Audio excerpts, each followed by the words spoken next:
When I was out shopping, I could almost hear Kramer's voice in my head saying, "I like that shirt. I like those pants." It felt like we were shopping together. Michael Richards was the man who made millions of people laugh as Kramer, yet his life fell apart in just 132 seconds. He thought he was dealing with another tough crowd at the Laugh Factory Comedy Club. Someone shouted something at the wrong time, and instead of brushing it off, Richards exploded. He shouted words that could never be taken back. The video shows him grabbing the stage lights in anger, his face bright red, his voice breaking as he lost control. That very night, the club's owner, Jamie Marzada, banned him for life. Even Jerry Seinfeld, his closest supporter, could not save him. When Richards went on Letterman to apologize, it only seemed to make things worse. The video was everywhere, and it showed everything clearly. That moment became the most painful chapter of his life, one that erased years of goodwill in the public eye. Michael Richards was born on July 24, 1949, in Culver City, California. From the very beginning, his life was complicated and heavy in ways he did not understand as a child. His mother, Phyllis Nardozzi, worked as a medical records librarian. She tried to give him a normal and quiet childhood, but she carried a deep and painful secret. She told Michael that his father was a man named William Richards, an electrical engineer who had died in a car accident when Michael was just 2 years old. She repeated this story so often that it became part of who Michael believed he was. But the story was not true. The truth, which she hid for decades, was far darker. Michael was conceived after his mother was assaulted in 1948. She was frightened, alone, and living in a time when abortion was illegal and dangerous. With no safe options, she decided to keep the child and raise him by herself. She made up the name Richards for his birth certificate to protect both herself and her son. 4 years, Michael lived with a story that was meant to shield him from pain, even though it quietly shaped him in ways he could not see. As he grew older, Michael often felt a strange sense of not belonging, even when things seemed to be going well. That feeling followed him through life. In the late 1980s, when he was already an adult and building a career, he decided to look deeper into his family history. He hired a private investigator to track down the man listed on his birth certificate. That was when he learned the shocking truth that the person never existed. When he confronted his mother, she finally broke down and confessed everything. Michael later said the truth hit him so hard that it felt like the ground opened beneath his feet. He had to face the fact that he was conceived through violence, that his mother once thought about giving him up for adoption, and that she had built an entire life around a lie just to keep him safe. That realization cracked something inside him. It fed the anger he carried and deepened his lifelong feeling of being unwanted. Long before fame ever touched his life, these emotions had already shaped how he saw himself. His early home life did little to ease those feelings. He grew up in South Los Angeles with his mother and his grandmother, who suffered from paranoid schizophrenia. For the first 6 years of his life, his grandmother was his main caretaker. As her illness worsened, she became more unpredictable and frightening. Eventually, she was committed to a psychiatric hospital. The home environment was tense and unstable, filled with moments that scared him deeply. Michael learned at a young age that life could change suddenly and without warning. That fear stayed with him, quietly settling into his mind and making him crave stability for the rest of his life. Even when things were going well, he never fully felt safe. Despite all of this, something bright and hopeful still pushed through. In grade school, Michael discovered the Forensic League, which focused on debate, dramatic readings, and public speaking. For the first time, he found a place where he could turn the chaos of his home life into something meaningful. He competed in events judged by teachers and community members, and he stood out. People noticed his voice, his facial expressions, and his ability to command attention, even as a child. Winning these competitions gave him a sense of control he had never felt before. Applause replaced fear, and for a moment, he felt seen and valued. At home, he escaped into the world of classic comedy. He watched silent comedians like Charlie Chaplin, Jacques Tati, and Red Skelton over and over again. He studied how they moved, how they used their bodies, and how they could make people laugh without saying a single word. Chaplin's ability to hide deep sadness behind humor touched him in a personal way. Tatty's slow, thoughtful movements fascinated him, while Skelton's exaggerated style awakened something playful and bold inside him. He practiced in front of mirrors, copying their gestures and timing. Years later, audiences would recognize these influences in the way Kramer burst into rooms on Seinfeld. But at the time, Michael was not thinking about a career. He was simply trying to express emotions he did not know how to put into words. He graduated from Thousand Oaks High School in 1967 and threw himself into theater. School productions became a safe place where he could escape the feeling of being unwanted. On stage, he felt alive and focused. Even when the audience clapped and praised him, the old pain never fully disappeared. He kept chasing the feeling that performing gave him, hoping it would one day make him feel complete. That hunger drove him forward through every stage of his life. In 1968, he enrolled at Evergreen State College in Olympia, Washington, where experimental theater was encouraged. Physical performance and improvisation were central to the program, and Michael fit right in. His path was not straight or simple. He spent time at the California Institute of the Arts and later served in the U.S. Army during the Vietnam era. He was stationed in West Germany, where he helped co-direct theater productions for soldiers, focusing on social issues. By 1975, he earned a Bachelor of Arts degree in drama. During those years, he learned how to use his entire body as a tool for performance.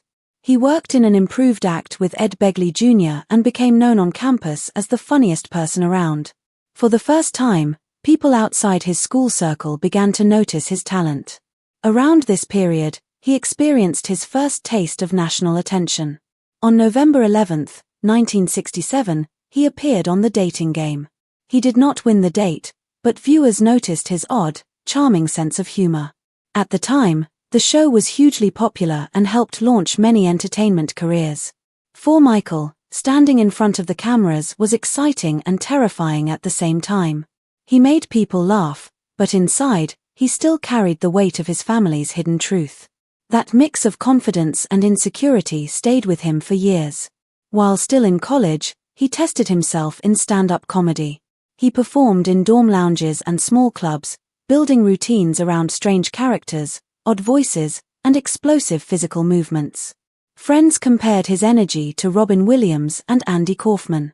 He was unpredictable, wild, and magnetic.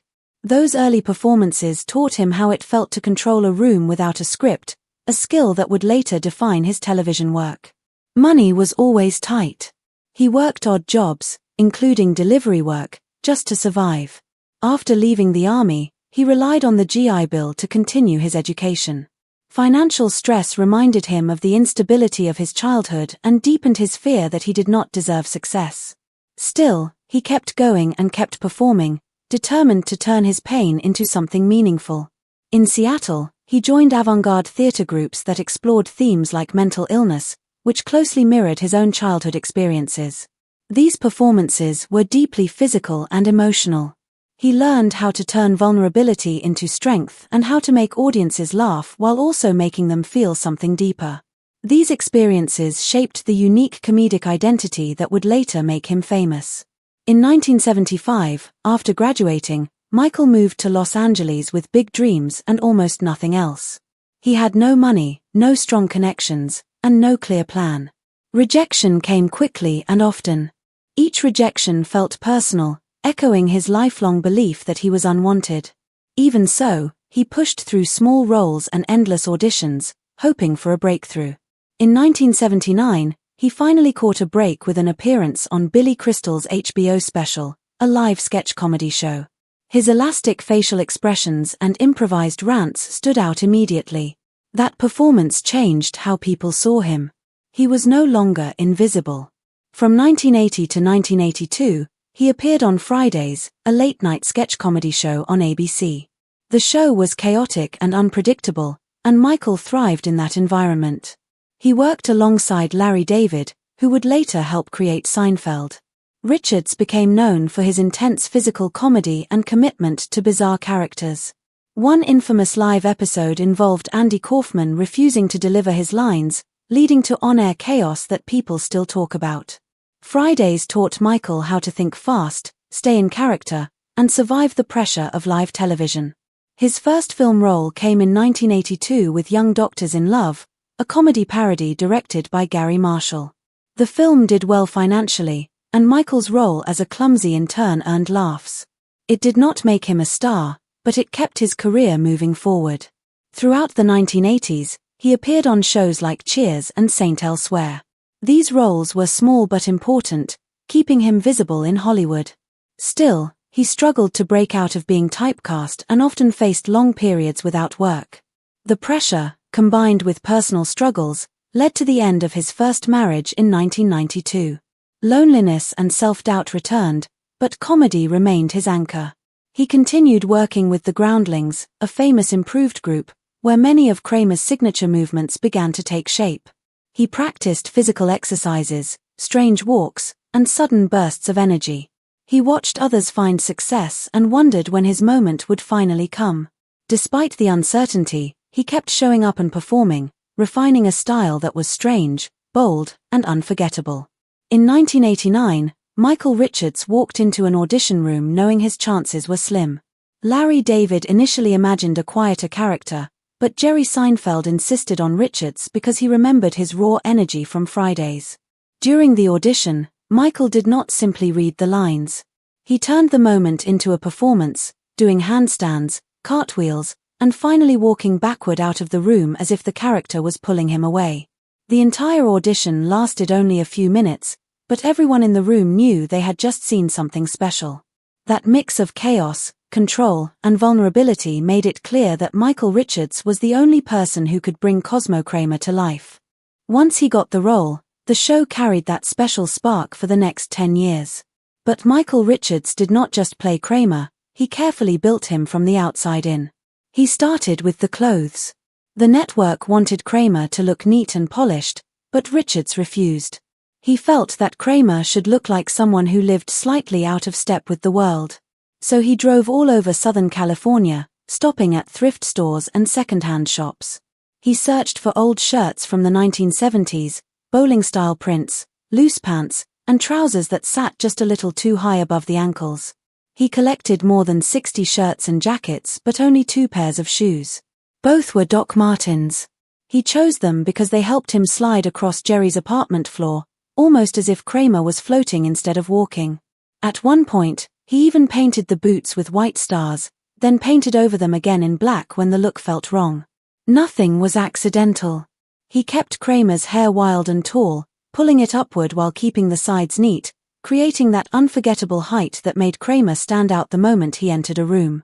As the seasons went on, fans started buying up so many of those vintage shirts that the costume department eventually had to recreate the designs themselves.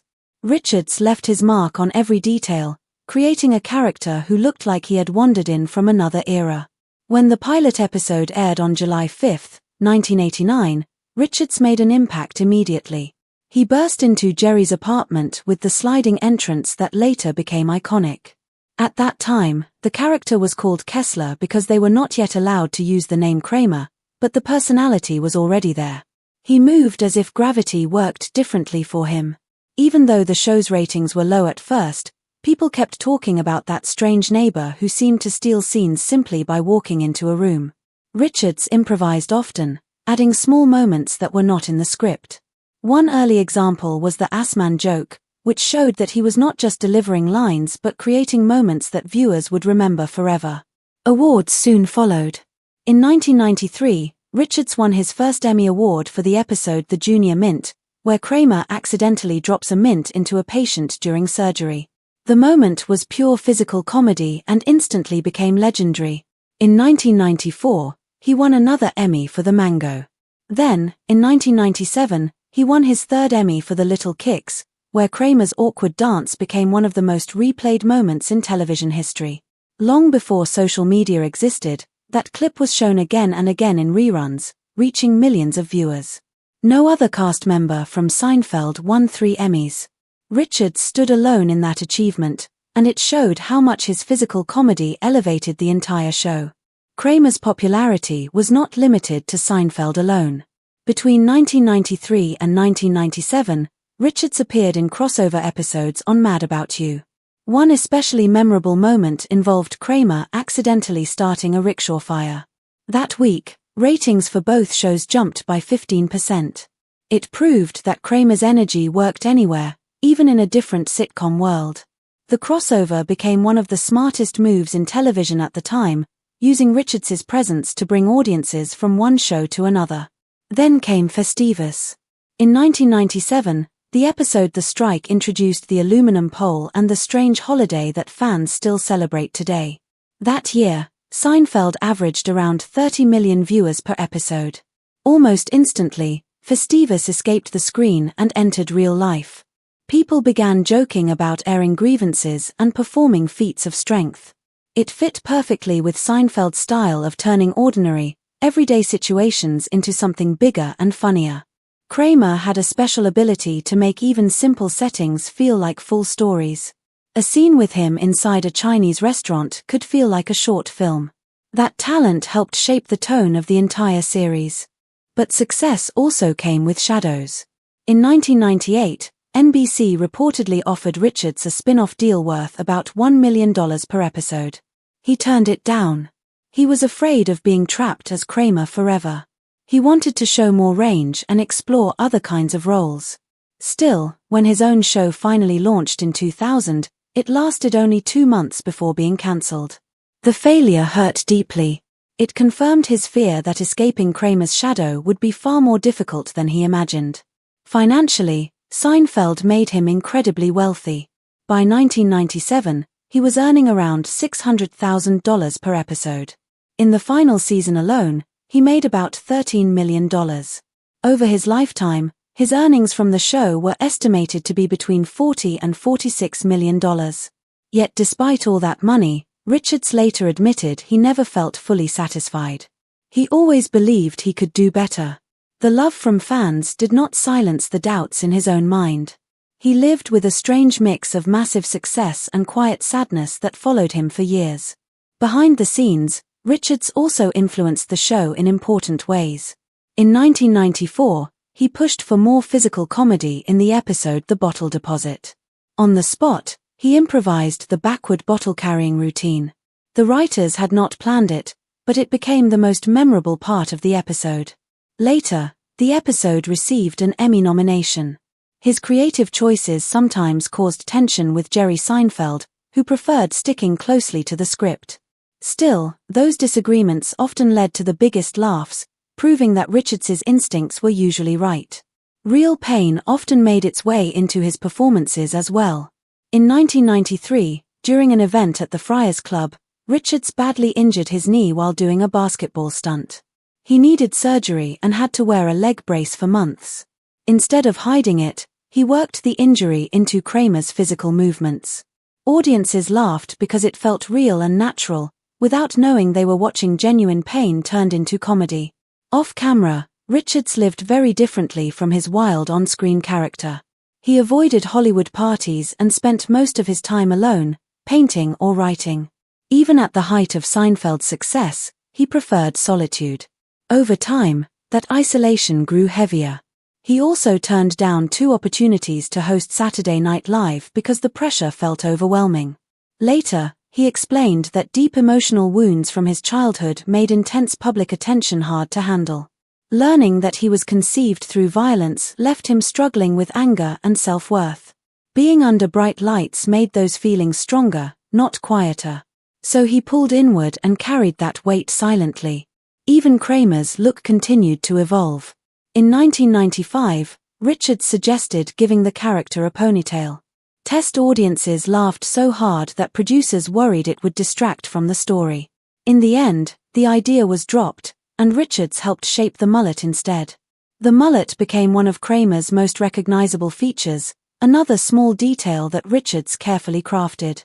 Outside of Seinfeld, Richards kept taking chances. In 1993, he appeared in So I Married an Axe Murderer, playing a strange newspaper editor. The movie starred Mike Myers and Nancy Travis and cost about $20 million to make. It was released on July 30, 1993, and opened in more than 300 theaters. However, It earned only about $3.4 million in its first weekend and just over $11 million in total in the United States. The film failed to recover its budget. Critics were harsh. Many said Richards looked uncomfortable, as if he were trying too hard to escape Kramer's image. Some felt he had lost the spark that made him so special on Seinfeld. Slowly, people began talking about what they called the Seinfeld curse, the idea that none of the cast would find real success after the show ended. Still, Richards did not give up. When NBC premiered The Michael Richards Show on October 24, 2000, the first episode drew about 13 million viewers, which was considered a strong start. But the interest faded quickly. By the second episode, viewership dropped, and by the eighth episode, only around 6 million people were still watching. The show was cancelled soon after, leaving Richards once again facing disappointment, doubt, and the difficult reality of life after Seinfeld. The show was cancelled after only 8 episodes. People who worked on it later spoke about constant creative arguments behind the scenes. Fans also complained that Michael Richards was not acting enough like Kramer, which showed how hard it was for him to escape that role. One of his co-stars, William Devane, later described the experience as a nightmare. He said Richards struggled to lead the show in a new way and had trouble adjusting to being the center of attention without the safety of an ensemble cast. Critics shared similar opinions. Many said the show felt repetitive and flat, as if Richards was stuck between trying to move forward and being pulled back into the character that made him famous. The general feeling was that he could not fully separate himself from Kramer, no matter how hard he tried. Richards did not stop working, but the opportunities became smaller and less meaningful. In 2007, he voiced a tiny bee named Bud Ditchwater in the animated Bee Movie. The film was a financial success, earning about $287 million worldwide against a budget of $150 million. Even so, Richards's role was very small and barely mentioned in promotions. The marketing focused almost entirely on Jerry Seinfeld and Renee Zellweger. Studio executives were careful not to spotlight Richards, fearing that his recent live-action failures made him a risky name. Even though Bee Movie earned a decent cinema score and later became a cult favorite, it did not restart Richards's career. It was clear by then that his name no longer carried the warmth or excitement it once did. Years earlier, in 1997, Richards had starred alongside Jeff Daniels in the comedy Trial and Error. He played a con artist in a story built around courtroom chaos and mistaken identity. The film was released on May 30, 1997, but it performed poorly. It earned only around $13 million in the United States despite having a budget of about $25 million. It opened with some interest but quickly faded. Critics said Richards relied too heavily on the same physical comedy tricks he used on Seinfeld and failed to bring anything new. With a mixed critical reception, the movie became another example of how difficult it was for him to move past Kramer. Audiences felt like they had already seen this version of him before. In 2001, Richards surprised many people by turning down an offer for a star on the Hollywood Walk of Fame. He later explained that he did not feel worthy of the honor. He spoke honestly about his deep childhood insecurities and revealed that his mother had once considered aborting him. That knowledge stayed with him and shaped how he viewed himself. Fame often felt uncomfortable and hollow to him. Around the same time, he also turned down the chance to host Saturday Night Live twice, saying he never felt confident enough in his abilities. These decisions changed how people saw him. Instead of just the loud, funny neighbor from Seinfeld, they began to see a man carrying deep emotional pain. As time passed, pressure continued to build. After Seinfeld ended in 1998, Richards tried to return to stand-up comedy in hopes of reinventing himself. In 2005, he started performing again at clubs like the Comedy Store. He wanted to prove that he could be funny without Kramer. Instead, the crowds often mocked him. People shouted things like "Do the Kramer slide" or yelled "Hey, Kramer" when he walked on stage. At first, it sounded playful, but it cut deeply. It reminded him of his biggest fear, that he was a one-trick performer and nothing more. Richards later said these moments brought back old insecurities and made him feel trapped in front of audiences who only wanted one version of him. That growing frustration slowly built toward what would happen next. His personal life was also unstable. Richards was married to Kathleen Lyons from 1984 until their divorce was finalized in 1993. Friends said the breakup hit him hard and left him emotionally shaken for years. He kept a very low profile afterward and avoided the public eye. Later, he formed a relationship with Beth Skipp, who gave birth to his son Antonio in 2010. Even then, Richards often isolated himself, creating long periods of distance. As his career rose and fell, he pulled further away from people. Those who cared about him found it difficult to reach him. Therapy became a regular part of his life in the 2000s. Richards sought help for anger issues that he believed came from childhood trauma. Growing up with a grandmother who had schizophrenia left lasting emotional scars. On top of that, he revealed that he had been assaulted as a young man, an experience that stayed with him. He admitted that even years of therapy never fully removed the anger inside him. It stayed beneath the surface, sometimes exploding without warning. Later, he acknowledged that this unresolved pain played a major role in his breakdown on stage in 2006. Everything came together on the night of November 17, 2006. Richards arrived at the Laugh Factory in Los Angeles about 25 minutes late. He had already been struggling with hostile crowds for weeks, and every performance felt more difficult than the last. When he finally stepped on stage, the audience was loud and partially drunk. His opening joke, a bit involving a dog leash, failed completely. People talked over him and laughed at the wrong times. He felt exposed and vulnerable. All his old fears rushed back at once, the fear of not being funny without Kramer and the fear of being forgotten. At 11:07 p.m., two black men sitting in the balcony shouted at him to shut up.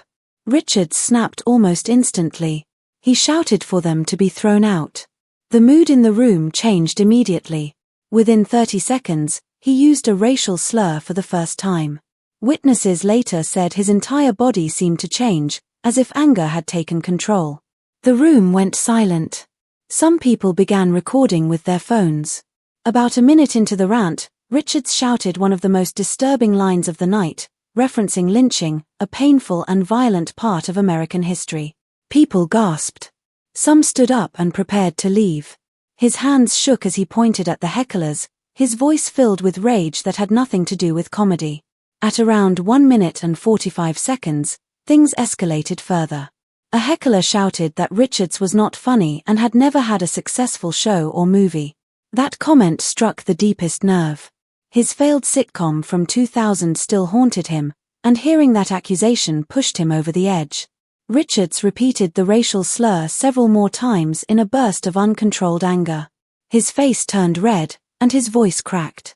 The audience sat frozen. This was no longer a bad joke or a misunderstanding. It was a public collapse fueled by years of fear, anger, and humiliation. The rant lasted exactly 2 minutes and 12 seconds. He ended it by screaming at the crowd to get out and stormed off the stage. By the next day, the video had over 1 million views online. Many people said he looked like a man trying to tear himself apart as he grabbed the stage lights in frustration. The club's owner, Jamie Marzada, banned Richards for life and called it the worst incident in the club's history. The meltdown became national news almost overnight. 3 days later, on November 20, 2006, Richards appeared via satellite on The Late Show with David Letterman to apologize. The appearance went badly. He used awkward language that made the audience laugh nervously. Jerry Seinfeld, who was also on the show, stopped the laughter and said firmly that it was not funny. That moment made the apology even more painful to watch. Richards tried to explain that he was not racist and blamed the outburst on a failed performance technique, but very few people accepted that explanation. The apology was replayed endlessly and became another dark mark on his reputation. After that, Richards largely disappeared from Hollywood. Over the next 18 years, he took only very small roles. He voiced a character on Rick and Morty in 2017 and made a brief appearance on Curb Your Enthusiasm in 2009. There were no major projects and no steady work. His net worth remained around $30 million because of Seinfeld reruns. Reports said he continued to earn about $300,000 a month from residuals. That income kept his life financially stable even as his career faded away. In the years that followed, Richards focused heavily on therapy and self-reflection. He spoke openly about this in his 2024 memoir, Entrances and Exits. In the book, he explained that his anger came from childhood trauma, from feeling unwanted, and from the assault he experienced when he was young. Writing the memoir helped him understand himself better. He said the meltdown destroyed him but also forced him to rebuild his life from the inside. It helped him form a stronger bond with his son Antonio, far away from fame and public attention. As of 2025, at age 76, Michael Richards lives a quiet life in Los Angeles with Beth Skip. He spends his time painting and staying mostly out of the public eye. He talks about the Seinfeld years only when asked. Fans still hope for a reunion, but Richards has shown little interest. His life now is calm and private, free from studio pressure and public expectations. His story remains a powerful reminder of how one moment can destroy a career, and how healing, when it comes, happens slowly through honesty, reflection, and time.